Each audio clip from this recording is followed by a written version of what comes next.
You know, a lot of people wonder why most black men are not there in their children's lives. Most black men don't take care of their children. That's a huge stereotype with a little truth to it. It's a prophecy and a curse that was placed on us. Is expressed in the book of Deuteronomy chapter 28, that it says that the nice and even the good-hearted black man will leave his woman, his wife, and the children that belong to him. He will leave his family. So we got a curse that fulfills a prophecy that's placed on us. But around that curse, surrounding that curse, the cause of it, one of the things is that most black women run the man off with this independent mind frame. I don't need you. I don't want you.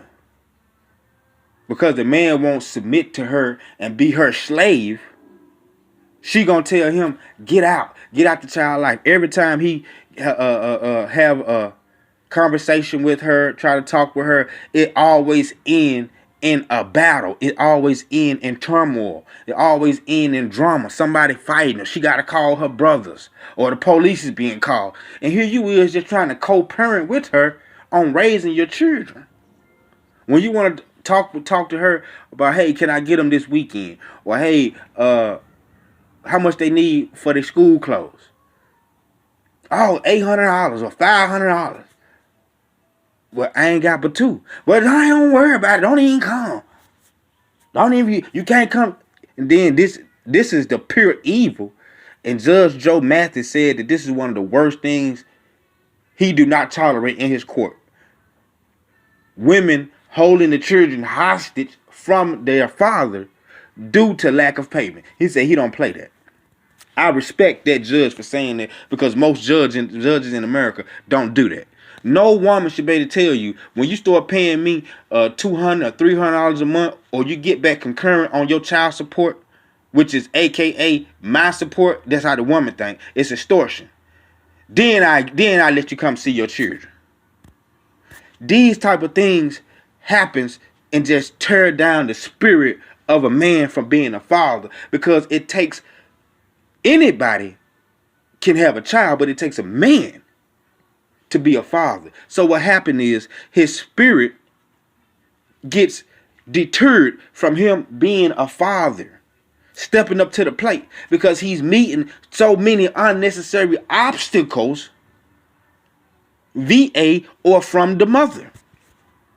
And the mother at the same time, she don't know, or sometimes she do know, but 99% of them are naive. Naive meaning they're unaware or uneducated to see perceived danger. Something that's right in their face. They miss it until it smacks them in the face. It's in their face, swinging, swatting, presenting itself as dangerous to them and their child.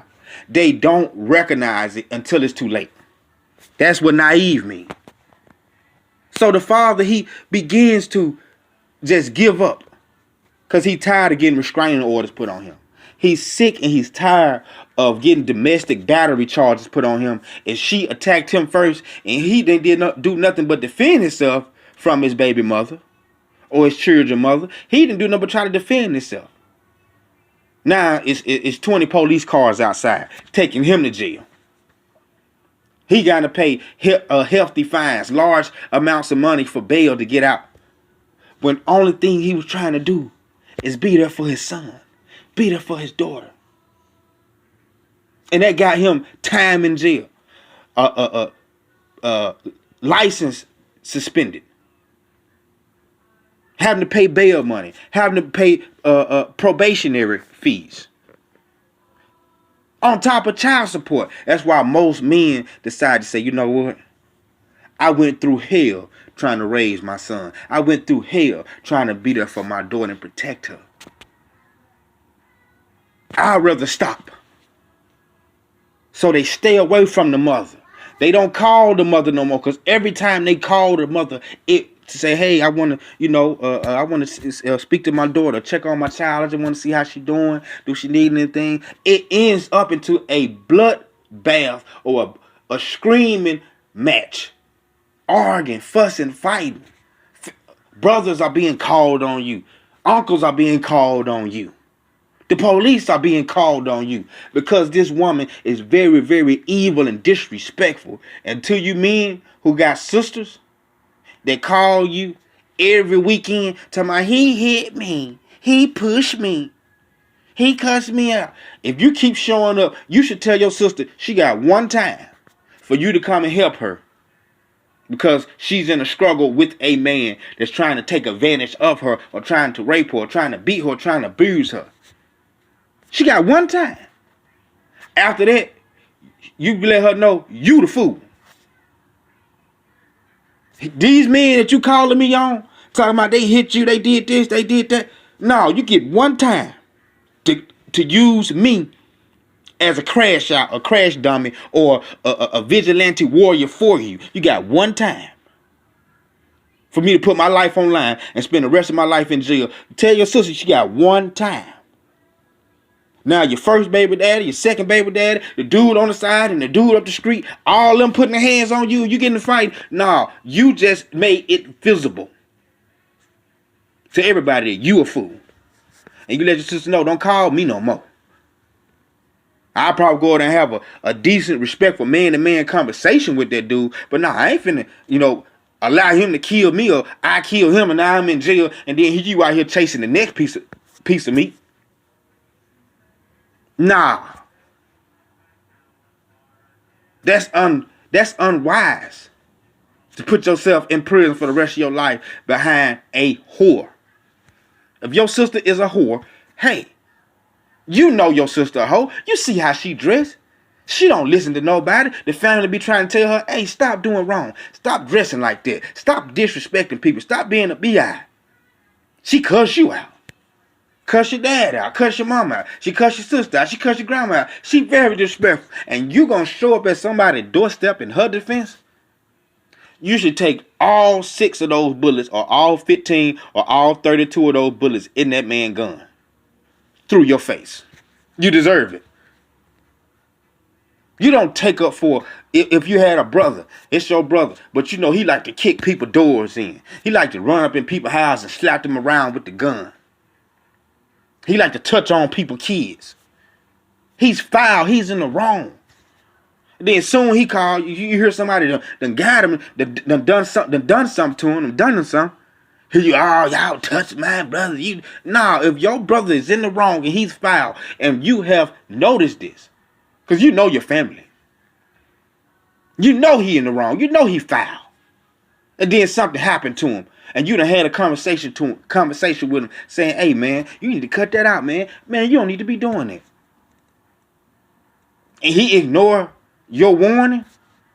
You give him a warning because you let him know, hey, when somebody call me or you call me and say you in the bind or you in the situation, you need my assistance to get these niggas off you. Hey, I'm not coming, bruh. I'm here with my family taking care of, I'm defending my wife and my children. I'm not coming putting they safety at risk for your dumb ass. That's how you got to do that. Now back to the fatherless children. You show me a child that don't have a father and his father still breathing, I'll show you a woman that's an expert in running men off. That's what a stepfather is for. If she had got a guy that was a decent guy, but he just fell by the wayside, fell to alcohol, or he got locked up, you know what I'm saying, or drugs or whatever, or he got locked up. That's one guy. Okay, cool.